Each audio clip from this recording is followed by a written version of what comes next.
आज हम डिस्कस करेंगे राजस्थान के जूनियर इंस्ट्रक्टर वायरमैन ट्रेड का प्रीवियस ईयर क्वेश्चन पेपर। जब 2019 में यह पेपर हुआ तो उस समय 150 क्वेश्चंस पूछे गए थे, जिसमें 50 क्वेश्चंस राजस्थान जीके के और 100 questions technical means wireman trade से रिलेटेड क्वेश्चंस पूछे गए थे। लेकिन अभी जो RSM SSB बोर्ड है उसने पैटर्न को कुछ चेंज कर दिया है। अब आपके एग्ज़ाम में टोटल 120 क्वेश्चंस पूछे जाएंगे, जो भी आपकी आगामी परीक्षा होगी उसके अंदर, जिसमें 40 क्वेश्चंस राजस्थान जीके के और 80 क्वेश्चंस ट्रेड थ्योरी मतलब रिलेटेड टू वायरमैन ट्रेड आपसे क्वेश्चन पूछे जाएंगे, तथा 40% आपको पासिंग मार्क्स की ज़रूरत होगी और साथ ही नेगेटिव मार्किंग भी क्वेश्चन पेपर के अंदर रहेगी। लेकिन जब 2019 में ये पेपर हुआ तो उस समय ऐसा कोई क्राइटेरिया नहीं था। साथियों, previous year question paper solve करने से हमें यह पता चलता है कि एग्ज़ाम में क्वेश्चंस है वो किस तरीके से पूछे जाते हैं और उनके अकॉर्डिंग हम अपनी परीक्षा की तैयारी कर सकते हैं। साथ ही इस क्वेश्चन पेपर को मैं 2 वीडियो के माध्यम से कराऊंगा, जिसमें 75 क्वेश्चंस प्रत्येक वीडियो में रखूँगा। और साथियों, इसके अलावा मैं जो दिल्ली के इंस्ट्रक्टर के जो क्वेश्चंस पेपर है, DSSB के जो प्रीवियस ईयर के इंस्ट्रक्टर के पेपर है, तथा जो हरियाणा के HSSC द्वारा इंस्ट्रक्टर के जो पेपर हुए थे उन्हें भी मैं सोल्व कराऊंगा। आप मेरे चैनल की जो प्लेलिस्ट है उसमें पर्टिकुलर फोल्डर में जाकर इन क्वेश्चन पेपर को आप देख सकते हैं, जो भी आपका ट्रेड हो। तो चलिए आज की वीडियो को हम शुरू करते हैं। First question is A bridge rectifier has a peak inverse voltage PIV। सेतु दिष्टकारी की प्रतीक शिखर वोल्टेज क्या है? तो जो पीक इनवर्स वोल्टेज होती है ब्रिज रेक्टिफायर की, वो होती है हमारी VM। तो correct answer is option C। Next question is in which region a transistor act as an open switch. जो ट्रांजिस्टर है वो किस क्षेत्र में एक खुले स्विच की तरह कार्य करता है? जो कट ऑफ रीजन होती है या अंतक क्षेत्र होता है, तो जो ट्रांजिस्टर है वो एक खुले स्विच की तरह कार्य करता है।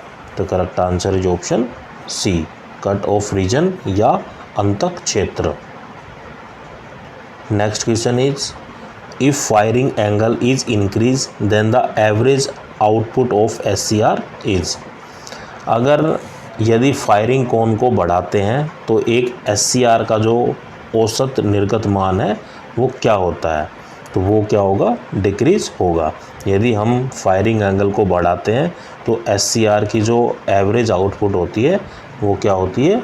घटती है। तो correct answer is option C is decrease या घटेगी। Next question is A silicon control rectifier. जो SCR ऊपर टर्म आई थी उसी की जो फुल फॉर्म है वो क्या होती है? Silicon control rectifier. तो एक सिलिकॉन कंट्रोल रेक्टिफायर है या एक सिलिकॉन नियमित दिष्टकारी है, उसमें क्या होता है? उसके अंदर क्या होती है कि 4 लेयर होती है और 3 जंक्शंस होते हैं। 4 सतह और 3 जंक्शन है वो सिलिकॉन कंट्रोल रेक्टिफायर के अंदर पाए जाते हैं। तो correct answer is option A।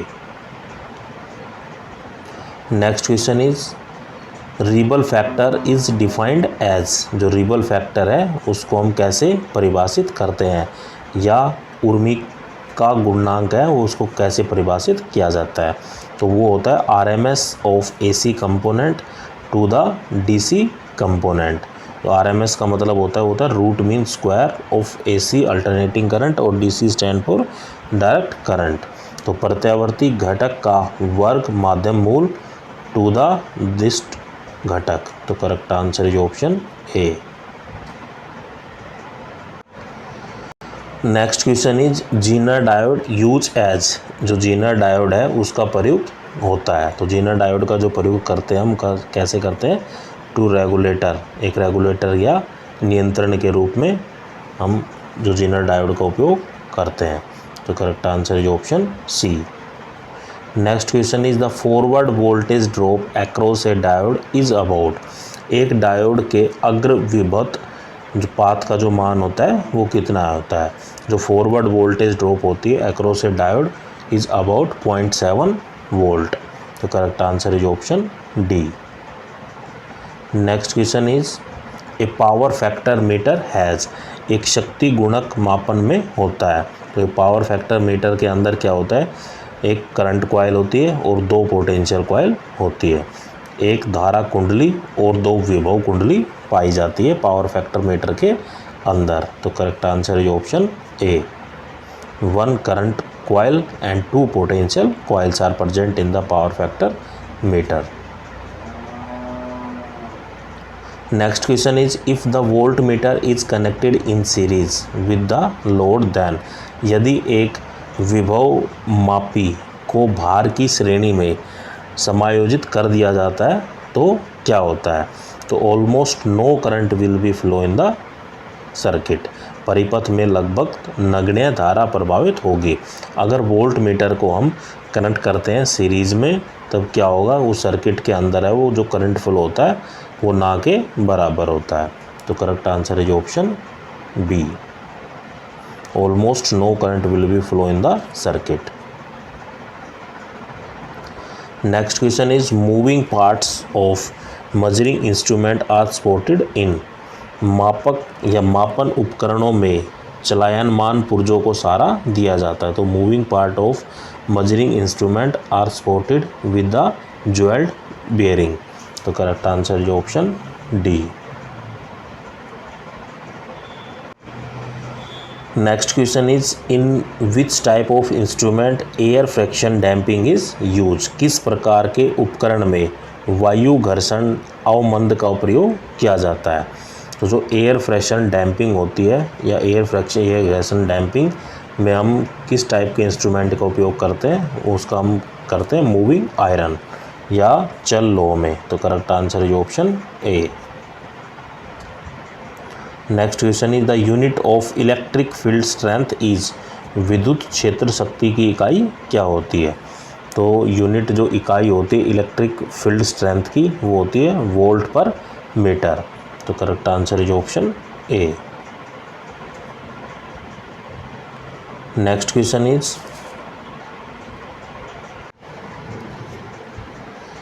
PMMC meter से हम किस चीज़ को माप सकते हैं।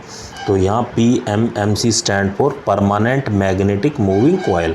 आपसे इसकी फुल फॉर्म भी क्वेश्चंस में क्या है, क्वेश्चन पेपर में अंदर पूछ सकता है। तो PMMC stand for permanent magnetic coil या परमानेंट मैग्नेटिक मूविंग कॉइल। इसी को हम एक गैल्वेनोमीटर भी कह सकते हैं या डी आर्सेनोवल मीटर भी इसी मीटर को ही कहा जाता है। तो इसके अंदर हम जो मेजर कर सकते हैं वो कर सकते हैं केवल DC क्वांटिटीज़ को, जो डायरेक्ट करंट होता है उसी को ही हम माप सकते हैं। तो केवल DC राशियों को ही इस मीटर के द्वारा माप सकते हैं। तो correct answer is option B. Next question is the internal resistance of the ammeter should ideally, ammeter का जो आदर्श आंतरिक प्रतिरोध है वो कितना होता है। तो जो इंटरनल रेजिस्टेंस होता है एमीटर, अगर कोई एमीटर है वो आइडियली है तो उसका जो रेजिस्टेंस है वो कितना होना चाहिए, 0। तो correct answer is option B. या हम सिंपली ये कह सकते हैं जो आइडियल एमीटर होते हैं उसका जो रेजिस्टेंस होता है वो कितना होना चाहिए, 0। Next question is megger is use for, megger का प्रयोग कहाँ किया जाता है। तो megger is mainly use for the testing the insulation resistance, जो कुचालक के प्रतिरोधों की जांच करने पे हम मैगर इंस्ट्रूमेंट का उपयोग करते हैं। तो correct answer is option C. Next question is argon gas is filled in filament lamp 2, एक तंतु लैम्प में आर्गन गैस को भरते हैं। तो argon gas is filled in the filament lamp is to retard the evaporation of tungsten filament, tungsten तंतु के वाष्पीकरण को कम करने के लिए हम आर्गन गैस को फिलामेंट लैम्प के अंदर भरते हैं। तो correct answer is option D. Next question is which lamp is best suited for lighting an international sports stadium, कौन सा लैम्प एक अंतर्राष्ट्रीय खेल स्टेडियम में सर्वाधिक उचित होता है। तो जो इंटरनेशनल स्पोर्ट्स स्टेडियम है उसके अंदर जो लाइट लगी होती है, उसके अंदर जो लैंप होते हैं, जो लाइट लैंप होते हैं, वो कौन से यूज़ किए जाते हैं? तो वो किए जाते हैं मेटल हैलाइड लैंप्स। तो correct answer is option B. Next question is neon sign lamp is use for. Neon sign lamp का प्रयोग किया जाता है किसके लिए? एडवर्टाइजमेंट या विज्ञापनों के लिए। जैसा कि आपने रोड पे देखा होगा, जो रात के समय क्या है कि कोई भी साइन बोर्ड होता है तो उसके अंदर जो रोशनी मिलती है वो कहाँ से मिलती है? तो उसको हम बोलते हैं नियॉन साइन लैंप। तो उसके अंदर क्या है कि नियॉन गैस को भर दिया जाता है ताकि वो ग्लो करती है। तो जो एडवर्टाइजमेंट साइन बोर्ड होते हैं उसके अंदर नियॉन गैस का उपयोग किया जाता है। तो correct answer is option D. Next question is in neon sign helium is use for. Neon संकेत में हीलियम का प्रयोग होता है। जो नियॉन साइन बोर्ड होता है उसमें हीलियम का उपयोग क्यों किया जाता है? और जो ऑरेंज कलर होता है या नारंगी कलर के लिए हम हीलियम गैस का उपयोग करते हैं। तो correct answer is option A. Next question is what is the range of visible spectrum. एक दृश्य स्पेक्ट्रम की जो परास है वो क्या होती है? तो विजिबल स्पेक्ट्रम की जो रेंज होती है वो होती है 380 नैनोमीटर से 740 नैनोमीटर तक। तो correct answer is option C. Next question is 3 resistance each of value 3 ohm are connected in delta. Their value in each branch of equivalent star connection will be. 3 ohm मान के प्रतिरोध या प्रत्येक delta में समायोजित है, तो समतुल्य स्टार संयोजन में प्रत्येक ब्रांच में इनका मान क्या होगा? तो जो चाहिए जो रेजिस्टेंस हमें रिक्वायर्ड है या इक्विवेलेंट रेजिस्टेंस है, उसको हम जो फॉर्मूला होता है वो होता है रेजिस्टेंस टू द 3, क्योंकि इनको क्या है कि 3 रेजिस्टेंस यहाँ दिए गए हैं। तो प्रत्येक की जो वैल्यू दी गई है वो 3 दी गई है। 3 को 3 से डिवाइड करेंगे तो कितना आएगा? 1 ओम। तो correct answer is option D. Next question is which of the following lamp give monochromatic light. कौन सा लैंप है वो एक वर्णीय प्रकाश देता है? तो जो सोडियम वेपर लैंप है वो क्या होते हैं? मोनोक्रोमेटिक लाइट है वो देते हैं। तो correct answer is option A या सोडियम वास्प lamp. Next question is sodium lamp are use for. Sodium lamp का प्रयोग किया जाता है। तो सोडियम लैंप का जो प्रयोग किया जाता है जनरली स्ट्रीट लाइट, जो रास्ते में जो लाइट लगाई जाती है उसके अंदर क्या किया जाता है? सोडियम लैंप का प्रयोग किया जाता है। तो correct answer is option B. Next question is the colour of the light depends on. जो colour of the visible light, यहाँ थोड़ा शब्द को थोड़ा घुमा दिया गया है। तो क्वेश्चन जो करेक्ट है वो क्या होगा? The colour of visible light depends on. तो वो किस पर निर्भर करती है? जो प्रकाश की जो लाइट होती है, जो विजिबल लाइट होती है, वो किस रंग पर डिपेंड करती है? तो वो डिपेंड करती है उसकी वेवलेंथ और उसकी फ्रीक्वेंसी पे। तो करेक्ट क्वेश्चन और आंसर होगा the colour of visible light depends on the wavelength and the frequency. उसकी तरंग दैर्घ्य व उसकी आवृत्ति पर निर्भर करती है। तो यहाँ करेक्ट आंसर होगा ऑप्शन सी। और जो क्वेश्चन जो करेक्ट होगा वो होगा the colour of visible light. अगर विजिबल लाइट है वो डिपेंड्स करती है किस पर? Wavelength and the frequency. Next question is which of the following is the correct sequence of stage of data processing in a computer. निम्न में से कौन सा कंप्यूटर में डाटा प्रोसेसिंग के चरणों का वो सही व्युत्क्रम है या अनुक्रम है? तो वो होता है डाटा को कलेक्ट किया, इनपुट किया, प्रोसेस किया और आउटपुट को क्या है? जनरेट कर दिया। तो correct answer is option A.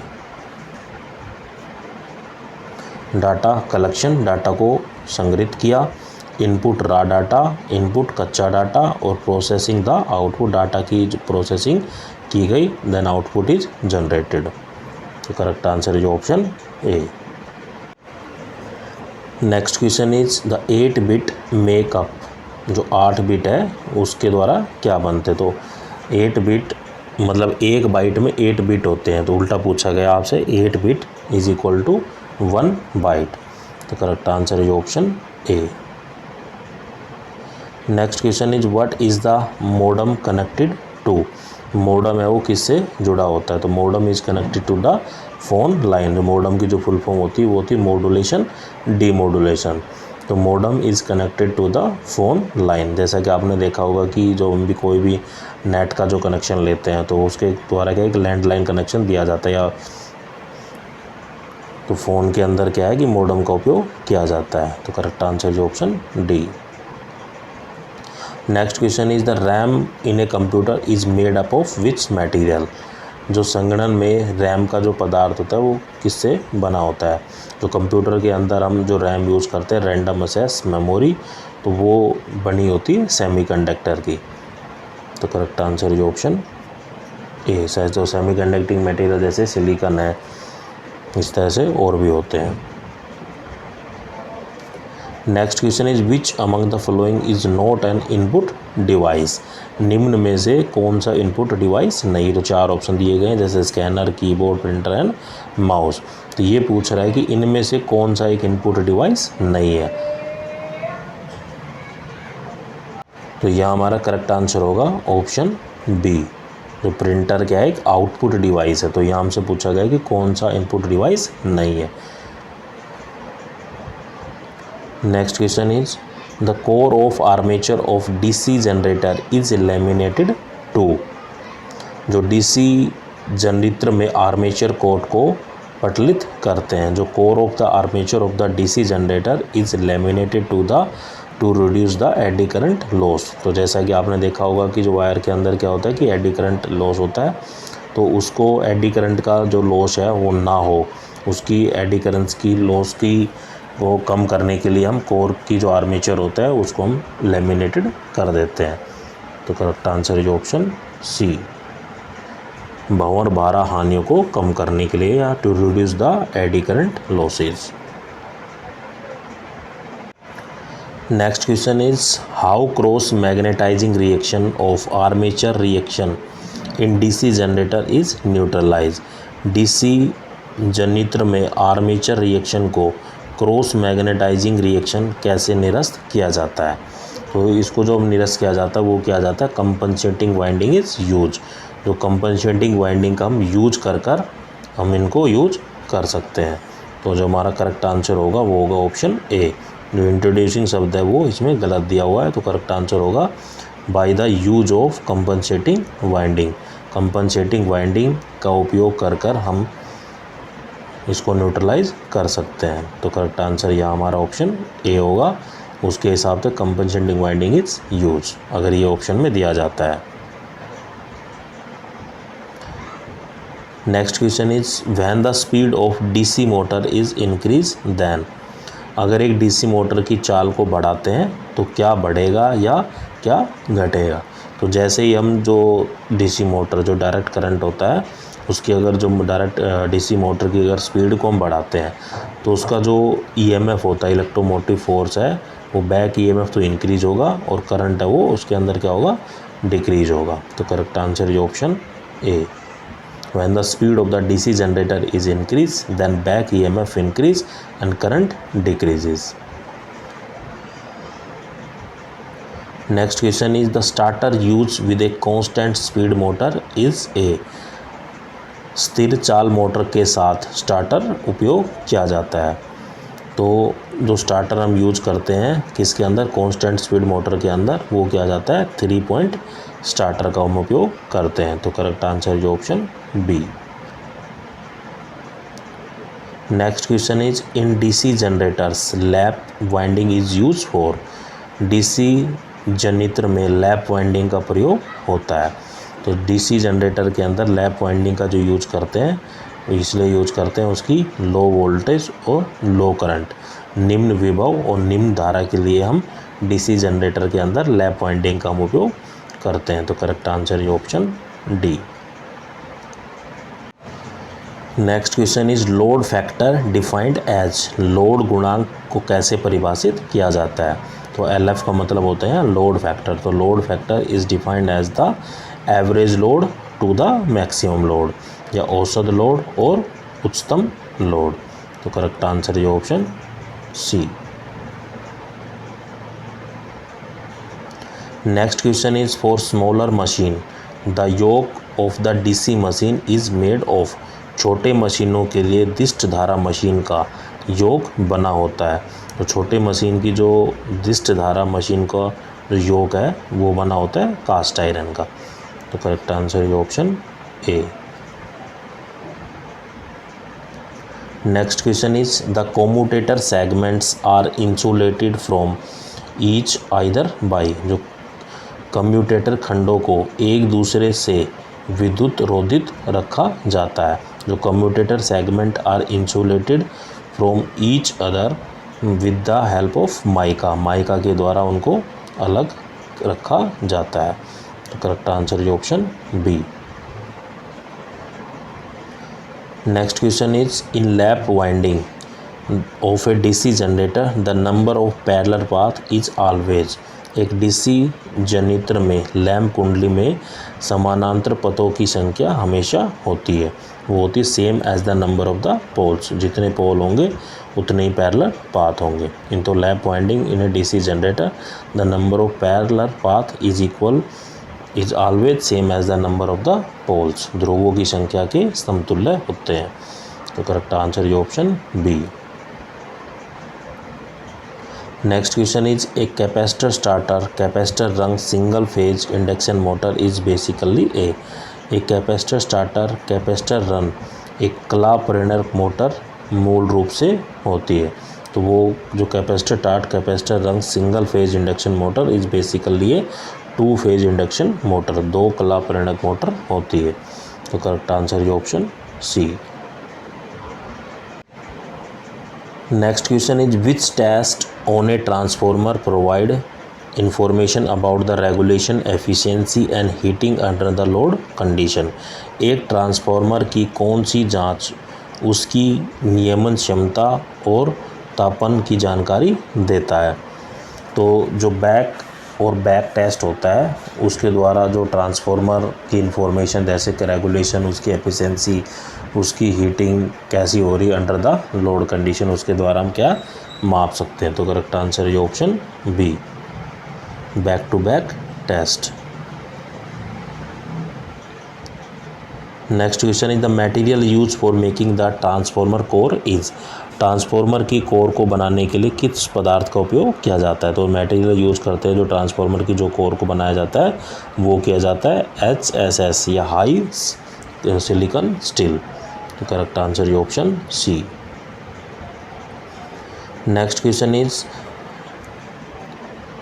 N auto transformer has only winding. जो ऑटो ट्रांसफॉर्मर में कितनी वाइंडिंग होती है। तो ऑटो ट्रांसफॉर्मर के अंदर केवल एक ही वाइंडिंग होती है। तो correct answer is option A only one winding. Next question is which of the following is not the function of the transformer oil. निम्न में से कौन सा परिणामित्र के तेल का कार्य नहीं है। तो चार ऑप्शन दिए गए हैं। ये दिया गया पूछा गया है कि जो ट्रांसफॉर्मर ऑयल का कौन सा फंक्शन नहीं है। To provide the insulating coupling प्रेरणा युग्मक प्रदान करना यह ट्रांसफार्मर ऑयल का एक फंक्शन नहीं है। तो ट्रांसफार्मर ऑयल का जो फंक्शन होता है वो क्या होता है provide the additional insulation cooling provide करता है टू द प्राइमरी और टू द सेकेंडरी कॉइल्स को। तो यहाँ हमारा करेक्ट आंसर होगा ये पूछा गया है कि कौन सा ट्रांसफार्मर ऑयल का एक फंक्शन नहीं है। तो वो है option D provide the insulating coupling. Next question is the iron loss in transformer occurs in. परिणामित्र में लौह हानि पाई जाती है। तो iron loss in transformer occurs in the core के अंदर होता है। तो correct answer is option A. Next question is in a cable the voltage stress is maximum at. Cable में वोल्टता तनाव है अधिकतम होता है। तो in a cable the voltage stress is maximum at the core of the conductor. तो चालक की जो कोर होती है उसके अंदर जो वोल्टेज ट्रेस होती है वो मैक्सिमम होती है केबल के अंदर। तो करेक्ट आंसर ये option D. Next question is the surge impedance of a transmission line is defined as. Transmission line की वृद्धि प्रतिबाधा को परिभाषित कैसे करते हैं? तो उसको परिभाषित किया जाता है under the root of line impedance to the shunt impedance. तो correct answer is option A. जो अंडर द रूट में यहाँ एल का मतलब है लाइन इम्पीडेंस और सी का मतलब है शंट कैपेसिटेंस। तो correct answer is option A. Next question is the size of conductor for cable depends upon. एक केबल के तार का आकार किस पर निर्भर करता है? तो size of the conductor for the cable depends on the current. धारा के ऊपर वह निर्भर करता है या डिपेंड्स करता है। Correct answer is option B. Next question is the breaking capacity of a circuit breaker is usually express in term of. परिपथ वियोजक में विच्छेदन क्षमता को सामान्य परिभाषित किया जाता है। जो breaking capacity of the circuit breaker is usually express in terms of MVA। तो correct answer is option D. MVA का मतलब जो होता है ये होता है mega volt ampere. MVA stand for mega volt ampere. Next question is numerical value of voltage regulation of transmission line should B.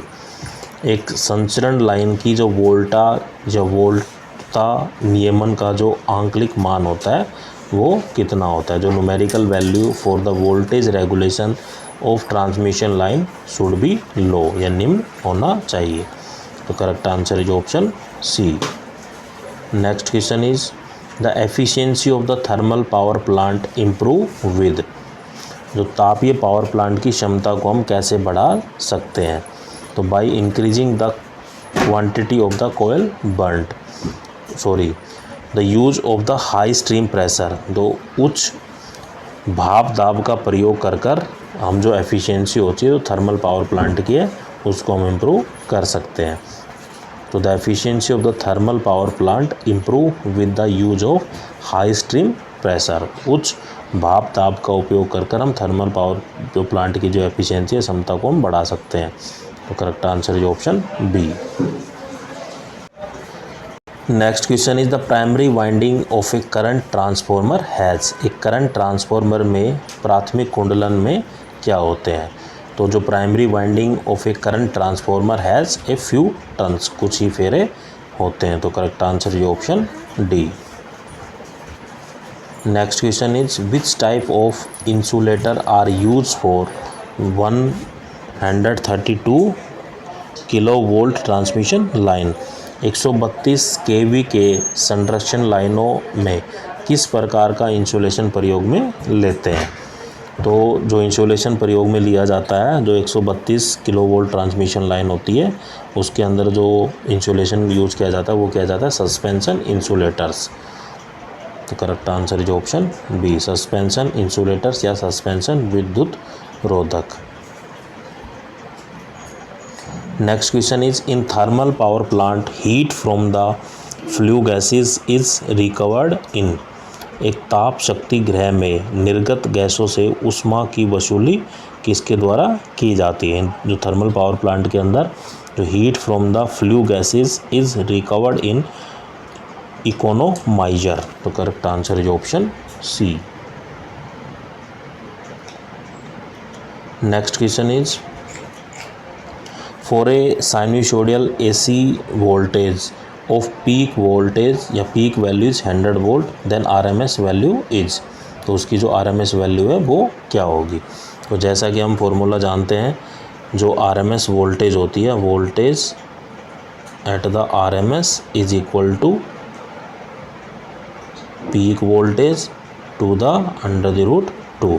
तो यहाँ हमें इस फार्मूले को आप लिख लेना, the voltage of RMS is equal to peak voltage to the under the root 2।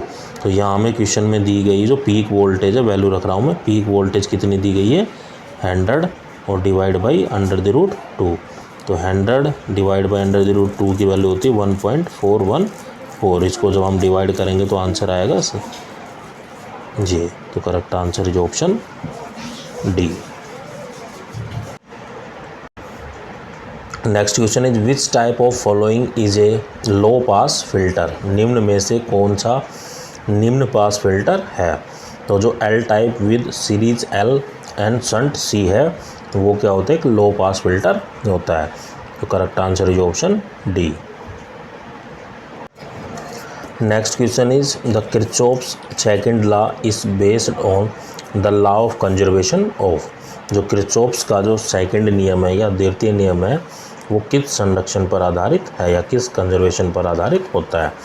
तो जो सेकंड लॉ है वो डिपेंड्स करता है एनर्जी या law of conservation of energy के ऊपर डिपेंड करता है किरचॉफ्स लॉ का सेकंड लॉ। तो correct answer is option B. Next question is the resistance of a straight conductor does not depends upon it. एक सीधे चालक का प्रतिरोध किस पर निर्भर नहीं करता। तो जो रेजिस्टेंस होता है स्ट्रेट कंडक्टर का वो डिपेंड उसके क्रॉस सेक्शन या shape of the cross section अनुप्रस्थ काट के आकार पर वह निर्भर नहीं करता है। तो correct answer is option A. Next question is the method of heating use in an electric room heater is. एक वैद्युत रूम हीटर में तापमान की कौन सी विधि प्रयोग में लाई जाती है। The method of heating use in an electric heater room is resistance heating या प्रतिरोध तापन का हम उपयोग करते हैं। तो correct answer is option A. Next question is dielectric material is a. पैरावैद्युत पदार्थ होते हैं तो dielectric material is a insulating material. तो करेक्ट आंसर या कुचालक होते तो correct answer is option B. Next question is power is defined as. शक्ति को परिभाषित कैसे करते हैं। तो पावर क्या होती है, वर्क अपॉन टाइम। तो शक्ति क्या होती है, कार्य टू द समय। तो correct answer is option A. Next question is western cadmium cell is a. जो वेस्टर्न कैडियम सेल है वो कौन सी सेल होती है। तो जो वेस्टर्न कैडियम सेल्स होती है वो होती है प्राइमरी सेल। तो correct answer is option A. Next question is when is Wheatstone bridge circuit balance. जो व्हीटस्टोन ब्रिज का जो परिपथ है वो कब संतुलित होता है। तो when no current flow through the galvanometer. जब गैल्वेनोमीटर के अंदर कोई भी धारा प्रभावित नहीं होती है तो व्हीटस्टोन जो ब्रिज सर्किट होता है वो बैलेंस कंडीशन में होता है। तो correct answer is option C, when no current flow through the galvanometer. Next question is the current I through the 20 ohm resistance will be. जो 20 ओम प्रतिरोध की जो धारा है उसमें आई की जो वैल्यू है वो क्या होगी। तो जैसा कि आपको सर्किट देखने से पता चल रहा है कि सर्किट के अंदर क्या है कि वोल्टेज है वो सेम है। तो मैं जो 10 ओम है उसको मान लेता हूँ R1 और जो 20 ओम है उसको मान लेता हूँ R2। तो इस पर्टिकुलर के अंदर जो करंट फ्लो कर रहा है इसके अंदर मैं मान लेता हूँ I1 फ्लो कर रहा है और इसके अंदर फ्लो कर रहा है I2। तो जैसा कि आप जानते हो कि यहाँ वोल्टेज सेम है तो दोनों की वोल्टेज है वो बराबर होगी। तो जैसा कि आप जानते हैं कि ओम्स लॉ के अनुसार V = IR होता है। जब दोनों के अंदर वोल्टेज सेम है तो दोनों के अंदर जो ये वाली जो राइट हैंड साइड है वो भी दोनों के अंदर इक्वल होगी। तो आप इसको क्या है लिखते हुए चलना। तो यहाँ जो फॉर्मूला बनेगा वो क्या बनेगा, I1 R1 = I2 R2। क्योंकि दोनों के अंदर क्या है कि वोल्टेज सेम है तो दोनों की वोल्टेज को मैं बराबर कर सकता हूँ। तो I1 R1 = I2 R2। यहाँ तक आपने लिख लिया। अब देखिए आप जो I1 यहाँ फ्लो कर रहा है और एक I2 यहाँ फ्लो कर रहा है तो दोनों का जो सम है वो कितना होगा, 1 एम्पियर होगा। तो फॉर्मूला क्या बना सकता हूँ मैं, I1 + I2 = 1 एम्पियर। तो यहाँ से I1 या I2 किसी की भी वैल्यू आप निकाल लेना। मान लो सपोज करो मैं यहाँ से I1 की वैल्यू निकाल लेता हूँ तो I1 = 1 - I2। तो I2 की वैल्यू को मैं उस फॉर्मूले में रख दूंगा जो कि फॉर्मूला था I1 R1 = I2 R2। तो मैं अब इस वैल्यू को रखता हूँ। तो जैसे मैं लिख देता हूँ यहाँ I1 R1 = I2 R2। तो यहाँ I1 की जगह मैं क्या लिख सकता हूँ, 1 माइनस I2 इंटू में R1 is equal to I2 R2। ठीक है जी। अब क्या करना है आपको, R1 की वैल्यू दी गई है 10 ओम और R2 की वैल्यू दी गई है 20 ओम, इसके अंदर रख देना है। तो इसको रखने के बाद 1 माइनस I2, R1 की वैल्यू कितनी है 10 ओम, I2 और R2 की वैल्यू कितनी है 20 ओम। तो जैसे ही आप इसको सोल्व करेंगे इक्वेशन को, तो यहाँ से I2 की वैल्यू निकल के आ जाएगी। तो यहाँ से जो I2 की वैल्यू आएगी वो आएगी 1/3। तो 1/3 को जब आप भाग देंगे तो कितना आएगा, 0.33 एम्पियर। तो correct answer is option D. तो दोबारा आपको एक बार समअप कर देता हूँ। तो जैसा कि आपको सर्किट डायग्राम को देखने से पता चल रहा होगा कि उन दोनों के अंदर क्या है कि वोल्टेज सेम है। तो वोल्टेज सेम है तो कि दोनों की वोल्टेज को मैं बराबर रख दूंगा, तो वहाँ से फॉर्मूला निकल के आएगा I1 R1 is equal to I2 R2। तो लेकिन जैसा कि आपको देखने से भी पता चल रहा है कि जो करंट फ्लो कर रहा है 1 एम्पियर, वो इन दोनों के अंदर फ्लो कर रहा है। तो यहाँ मैं मान लेता हूँ कि I1 करंट फ्लो कर रहा है या I2 फ्लो कर रहा है। तो इन दोनों का जो सम है I1 प्लस I2 है वो किसके बराबर होगा, 1 एम्पियर के बराबर होगा। तो यहाँ से आपकी मर्ज़ी है, I1 की वैल्यू भी निकाल सकते हो, I2 की वैल्यू निकाल सकते हो। तो I1 plus I2 is equal to 1 ampere. तो यहाँ से मैंने I1 की वैल्यू निकालनी है, तो I1 is equal to 1 minus I2। उस पर्टिकुलर फार्मूले में आपको I1 की वैल्यू को रख देना है, वहाँ से I2 की वैल्यू आ जाएगी। और I2 की ही वैल्यू उसने पूछी थी, उसने पूछा था कि जो 20 ओम रेजिस्टेंस है उसके अंदर कितना करंट फ्लो कर रहा है। अगर आपसे I1 की पूछता तो I2 की आपके अंदर आ चुकी, I2 की वैल्यू कितनी आई है 0.33। तो यहाँ से I1 की वैल्यू निकालने तो आप क्या करोगे, वही फॉर्मूला लगाना है, I1 plus I2 is equal to 1 ampere. तो यहाँ I2 की वैल्यू कितनी आई है 0.33।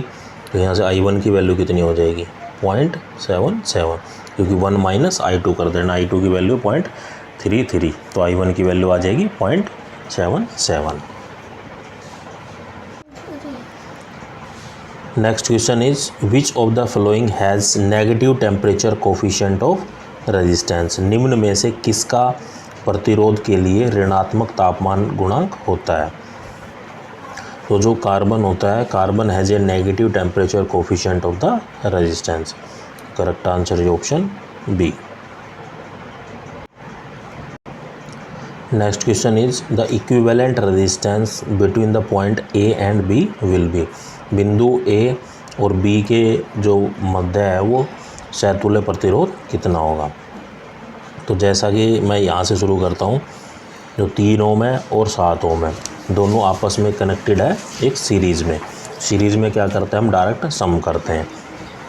तो यहाँ कितना हो जाएगा 3 जमा 7, तो यहाँ से कितना निकल के आया 10 ओम। तो ये जो इन दोनों का जो इक्विवेलेंट रेजिस्टेंस है 3 और 7 का कितना है 10 ओम। ये 10 ओम इस 10 ओम के किस में है, पैरेलल कॉम्बिनेशन में है। तो इसको जब मैं कैलकुलेट कर लूँगा तो वो निकल के आएगा, जो इक्विवेलेंट रेजिस्टेंस आएगा R equivalent is equal to 1/10 plus 1/10। तो कितना हो जाएगा 2/10। इसको जब डिवाइड करूँगा तो 1/5। तो यहाँ से जो R इक्विवेलेंट मतलब R की जो वैल्यू आई है कितनी आई है 5 ओम। इतना याद रखो आप। अब वो जो 5 ओम मैंने निकाला है वो इसके साथ किस में है, सीरीज कॉम्बिनेशन में है। तो यहाँ से कितना आ जाएगा 5 + 5 कितना आ गया 10। अब ये 10 इसके साथ किस कॉम्बिनेशन में आएगा, पैरेलल कॉम्बिनेशन में। तो उसके अनुसार निकाल दूंगा 1/10 प्लस 1/10। इसी तरीके से कितना आ जाएगा 1/5। तो टोटल जो इक्विवेलेंट रेजिस्टेंस कितना आएगा 5 ओम। तो correct answer is option D.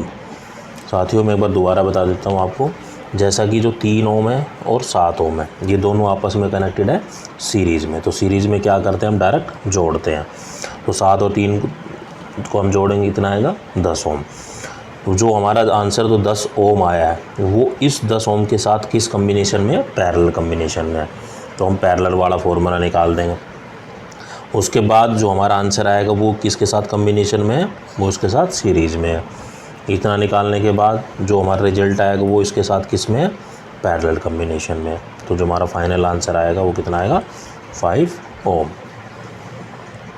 Next question is the moisture content in the soil dash the earth soil resistance.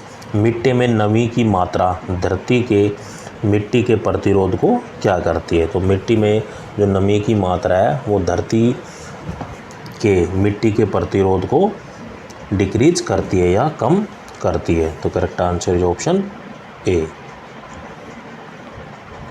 Next question is when the 3-phase generator is not grounded and if single line to earth fault occurs the voltage of the other 2 healthy phase will be. जब 3 कला generator में भू संकर्पित नहीं हो और एक line में भू दोष घटित हो जाए तो अन्य 2 स्वच्छ लाइनों का जो विभव होता है, जो अंतर होता है, वो कैसा होगा। तो वो क्या है, इंक्रीज होगा या बढ़ेगा। तो correct answer is option A. Next question is which type of cable is use in LAN या local area network wiring in hotels. Hotel में जो LAN local area network wiring के लिए कौन सी केबल है वो प्रयोग में ली जाती है। तो जो होटल की जो वायरिंग होती है उसके जो नेटवर्क के जो लैन का केबल का उपयोग करते हैं उसके अंदर जो केबल यूज की जाती है वो की जाती है UTP। तो UTP stand for unshielded twisted pair. Correct answer है option A, UTP unshielded twisted pair. Next question is wire coil act as a और एन। जो तार कुंडली है कार्य करती है। तो जो वायर कॉइल है एक्ट एज ए इलेक्ट्रोमैग्नेट, विद्युत चुंबक के तौर पर यह कार्य करती है। तो correct answer is option B, electromagnet. Next question is which device is use for the protection against the earth fault. कौन सी युक्ति भूदोष से सुरक्षा के लिए प्रयुक्त होती है। तो किस डिवाइस का हम उपयोग करते हैं। तो वह डिवाइस होता है ELCB। तो ELCB is a device which is use for the protection against the earth fault. तो ELCB stand for earth leakage circuit breaker. ELCB stand for earth leakage circuit breaker. तो correct answer is option B. Next question is dash wiring is recommended only for the temporary insulation. Wiring की जो सिफारिश है अस्थायी insulation के लिए करते हैं। तो जो क्लैट वायरिंग का हम उपयोग करते हैं। तो cleat wiring is recommended only for the temporary installation. तो correct answer is option A. Next question is what is the full form of MCCB। MCCB का जो पूर्ण रूप है वो क्या होता है। तो MCCB stand for moulded case circuit breaker. The correct answer is option B. Next question is the symbol of the fuse. जो फ्यूज का जो सिंबल है या संकेतक है वो कौन सा है। तो फ्यूज का जो संकेतक है वो चित्र जो कि सी में दिखाया गया है वो एक सिंबल है फ्यूज का। Next question is for high frequency the capacitor act as. उच्च आवृत्ति पर संधारित्र कार्य करता है। For the high frequency the capacitor act as a short circuit या लघु परिपथ के तौर पर यह कार्य करता है। तो correct answer is option D. Next question is the energy of the charge capacitor reside in. एक आवेशित संधारित्र में ऊर्जा रहती है। तो the energy of a charge capacitor resides in the electric field only. केवल विद्युत क्षेत्र में। तो correct answer is option A. साथियों अगर आपने अभी तक मेरे चैनल को सब्सक्राइब नहीं किया तो प्लीज़ सब्सक्राइब करें। थैंक यू दोस्तों।